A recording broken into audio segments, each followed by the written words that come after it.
Siyempre, ang isang lalaki na nasa 30 plus na mas kaya na mag-lead, mas emotionally mature na siya, mas mentally fit na siya na in a way na kaya niyang i-handle ang isang relationship or yung pwedeng struggle ng isang relationship. And at the same time, may pera na siya. Gets? Kapag ang lalaki ay older at younger ang babae, ang tendency, nagtatagal ang relasyon.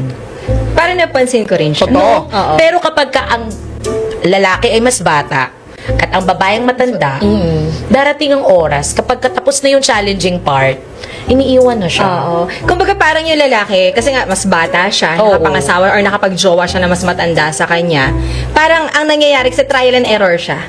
Kumbaga parang yung practice ground niya, yung matanda na, kumbaga siya lang yung kasama niya sa journey pero hindi siya magiging destination. Aray. Diba? Kumbaga, Aray naman ay de las alas. Di ba? Ano nangyari sa kanya? grabe Sabi ang ko, shocks ganda. naman ang sakit naman. diba? Yun yung sabi niya, parang kasama siya sa journey pero hindi siya yung Oo. destination. Pero sakit. Kasi parang naging practice ground siya nung lalaki. I mean, sa mga nangyayaring relationship na katulad na sinabi mo sa akin, sa amin, Mami Jules, na kapag ang mas matanda ang babae kaysa sa lalaki. Kasi ang lalaki kasi, may mga times kasi na hindi pa sila, I mean, na-discarril sila sa path na gusto nilang tahakin. Di ba? Okay. May mga lalaki na hindi sila, kumbaga parang wala pa yung plans talaga, na hindi pa nila alam kung ano yung gusto nila. Hindi pa definite kung ano yung mangyayari sa buhay nila. So, they are trying something na kung okay ba sa kanya to, kung hindi ba pwede to. So, anong nangyayari? Yung babae yung nag-a-adjust. Yes. Tapos tayo mga babae apektado. Kasi tayo mga babae yung may iwan. Hey, what's up mga ropa? Ito po yung lingkod suplado mo to. Ayun mga ropa. So meron nag-mention sa atin dito sa videos na to, nakasama si ropa natin na si Soy. Shoutout sa'yo, Soy. Yun nga, magbigay naman daw tayo ng other thoughts or other perspective dito or other POV dito sa ano na to, sa videos na to. So yun, may point naman yung mga sinasabi ng babae, pero I think kulang sa research, more on opinion, maybe experience as well. Pero hindi natin alam kung experience nila. Kung gusto niyo mapanood yung whole video, punta lang kayo kay Ropa natin, kay Soy Sadaw, para makita niyo rin yung yung POV niya regarding dito sa pag yung lalaki may karelasyon na mas bata sa kanya or pag yung babae may karelasyon din na mas bata sa kanya. So magkaiba yung dynamic. So mga ropa, punta muna tayo dun sa kababaihan. So there's a studies na ito yung hinahantay ko kanina na pwedeng maging topic nila or pag-usapan nila about sa studies na to. Kasi according to the studies, ang babae na mas matanda sa lalaki, mas mataas yung chance na pwedeng mas tumagal yung relationship. Ulit kaya na. Ganito mga ropa. I'm not saying na madali ka relasyon yung mga babae na may edad na or nasa 30 plus na. Pero ito yung masasabi natin na bababa na yung dating pool nila mga ropa. Nag-guess nyo kung saan ako papunta. So pag ang babaeng nasa 30 plus na, pwedeng kumikilis na sa edad. Kung natatandaan nyo yung mga bawat sinabi ko last time, the only time na pwedeng pumato lang isang babae sa nice guys is pag na-reach siya na yung 30 plus niya. O yung pag mababa na yung sexual market value niya. Kung dati, nung bata siya, nasa 20 siya, nasa prime age siya, hindi niya pinapansin yung mga nice guys. So ngayon, nasa 30 plus na siya, pwedeng pumatol na siya kahit sa nice guys. Kasi nga, it's hard for her to negotiate because she's already older. At alam natin na ang mga kalalakihan, majority ng kalalakihan, attracted sa younger women. Regardless kung na-maintain man niya yung ganda niya, pero pagdating sa fertility, yung pagiging innocente ng isang babae, makikita mo na hindi na ganun kataas pag ang babae umidad na. Gets? So, may studies na pag ang babae pumatol sa bata, mas mataas yung sexual satisfaction. Why? Kasi ang lalaki na bata pa, iba yung sexual drive. Masyado mataas. Diba? So kaya kahit anong gawin ng lalaki dun sa babae, agree yung babae usually. O nag-a-agree na lang siya or pumapayag na lang siya.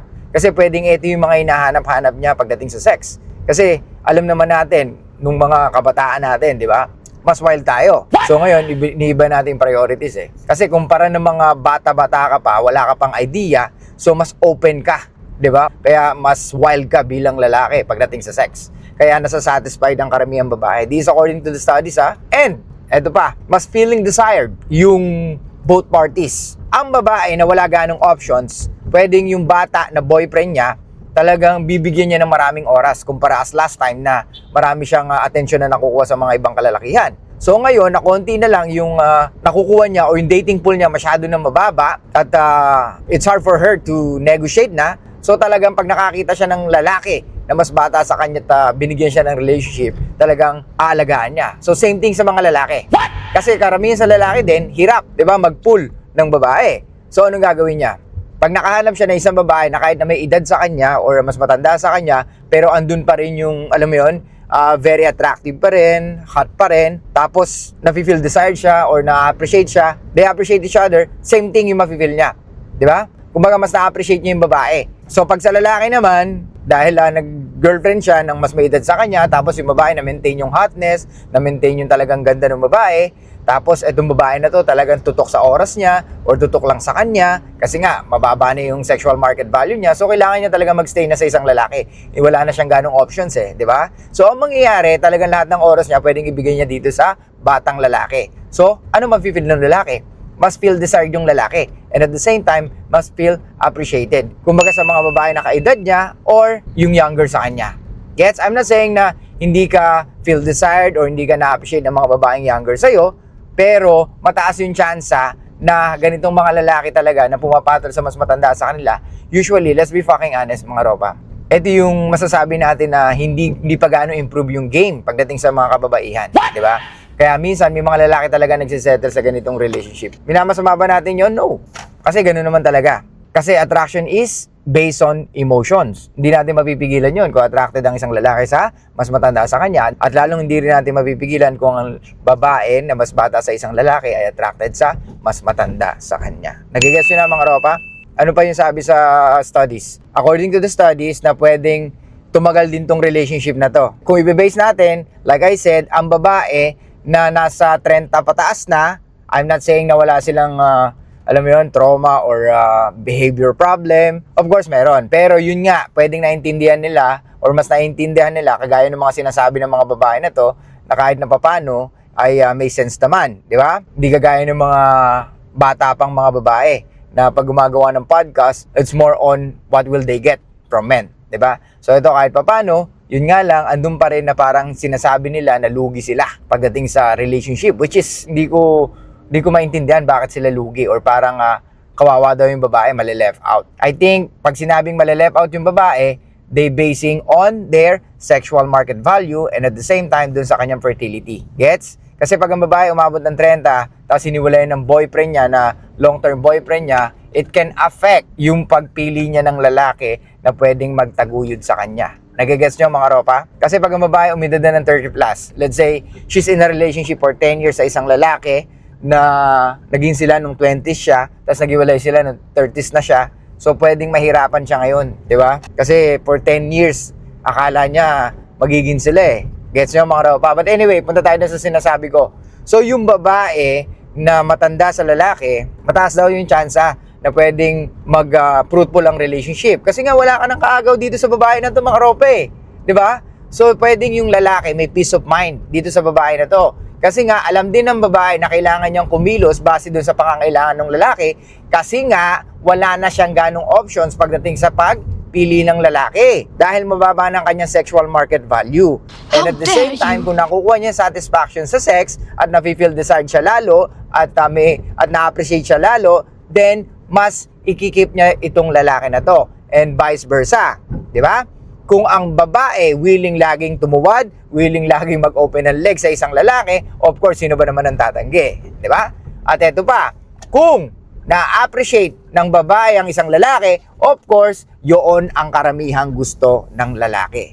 Yung ma-appreciate ng babae. Gets? Kasi pag hindi tayo na-appreciate or pag, alam mo yun, hindi nakikita yung value natin, of course, nawawalan din tayo ng gana sa mga kababaihan. Kaya nga ulitin ko mga ropa, pwedeng sa ganitong relationship na ang babae mas matanda sa lalaki, pwedeng tumagal kasi nga pwedeng namimit nila or nakukuha nila yung hinahanap nila sa isa't isa. Especially the sex, especially yung feeling desired, feeling appreciated, and at the same time, yung kakaibang relationship. Gets? Kasi may excitement talaga. Why? Kasi nga putya, mas matanda sa yung babae. Gets? So mga ropa, nagkaroon tayo ng isang ex na mas matanda sa atin. Tapos, sumunod doon, puro mas bata na sa atin. Hindi na tayo nag-try pa uli ng mas matanda sa atin. Kasi nga, I was very young that time. I think I was 20 that time or 21. Tapos, she's, kung di ako nagkakamali, noon, I think 28, 29 or 30 pa nga yata kung di ako nagkakamali. So yun, it's a good relationship and I really like it. But I know that it won't fucking last. But we enjoyed yung what we have. Pero yun nga, yung pagdating sa magkaroon ng long-lasting relationship, hindi ko nakita and hindi kami umabot sa ganun. Tapos the rest na nakilala natin mga babae ay puro younger na. At yun nga, unti-unti natin naintindihan na ganun pala talaga ang mga kalalakihan na ang lalaki ay attracted sa younger women. Okay? So yun, tumatagal ang relationship ng lalaki at babae na mas matanda ang lalaki. It's because the reason na rin is syempre, ang isang lalaki na nasa 30 plus na mas kaya na mag-lead, mas emotionally mature na siya, mas mentally fit na siya na in a way na kaya niyang i-handle ang isang relationship or yung pwedeng struggle ng isang relationship. And at the same time, may pera na siya. Gets? So, naintindihan niya na kung paano ang takbo ng isang relasyon, naintindihan niya na kung paano ang ganap or pwedeng naintindihan na ng isang lalaki kung ano yung obligasyon niya sa isang relasyon bilang lalaki. Kaya mas tumatagal ang relationship. At ang babae naman mas tiwala sa lalaki na mas older sa kanya kasi nga andun yung alam niya na itong lalaki na to ay experience na sa buhay at lalo na kung malalaman niya na itong lalaki na to ay maraming naging sexual partner na babae na talagang maganda na, sexy pa, and at the same time kung malalaman niya na yung mga ex ay nanghihinayang o naghahabol pa rin dito sa lalaki na to, mas lalong hindi niya papakawalan itong lalaki na to. Gets mga ropa? Andun na rin yung kasama yung sa society's rule. Pag sinabing society's rule, ibig sabihin, tanggap ng mga tao sa kapaligiran niya. Oh, okay, so he's older than you. So, hindi siya questionable kumpara dun sa babae na mas matanda yung babae at bata yung lalaki, tapos magkakatuluyan sila, tapos may relasyon sila, so pwedeng kine-question yun ng mga tao sa paligid nila. Gets yung mga ropa? Kumpara sa lalaki na mas matanda sa babae, mas katanggap-tanggap base dun sa society. Kumbaga, walang pressure sa ibang tao or wala kang isipin na kung ano man yung sasabihin ng mga ibang tao sa inyo, di ba? Kasi nga, katanggap-tanggap naman yun sa society at pwedeng matanggap din ng madali ng mga magulang ng isang babae yung boyfriend ng kanilang anak ay talagang may trabaho na at talagang kaya magtaguyod pagdating sa pagkakaroon ng pamilya. Kumpara sa babae na let's say kung ang babae mas successful sa lalaki, of course, kini-question yun or pwedeng ma-question ng mga kanyang pamilya kung bakit itong lalaki na to mas bata sa'yo, anong pwedeng mai-provide nitong lalaki sa'yo, pero hindi nila naintindihan na yung babaeng mas matanda dun sa lalaki ay ang pinapairal ay ang kanyang survival instinct, di ba? Same thing dito sa lalaki na pumili ng mas batang babae. Kumbaga pareha sila. Magkaiba lang sila ng edad pero same thing ang pinapairal nila. Survival instinct. Okay? Survival value yung hinahanap nila sa isang lalaki. At lagi magpo-fall lang doon pagdating sa relationship ng mga hinahanap ng mga babae. Kaya mga ropa, mas tumatagal ang relationship ng lalaking mas matanda sa babae dahil nga kahit papano stable na ang lalaki mentally, emotionally, and of course, financially. At pagdating naman sa mga babae na mas matanda sa lalaki, pwedeng nagkakaroon lang problema pag yung babae medyo tumatanda na at yung lalaki nag-start na maging successful sa buhay niya. Gets? So yun mga rapa, putulin ko na dito. I'll see you guys next time. Show love, peace out, and be back mysterious mga rapa.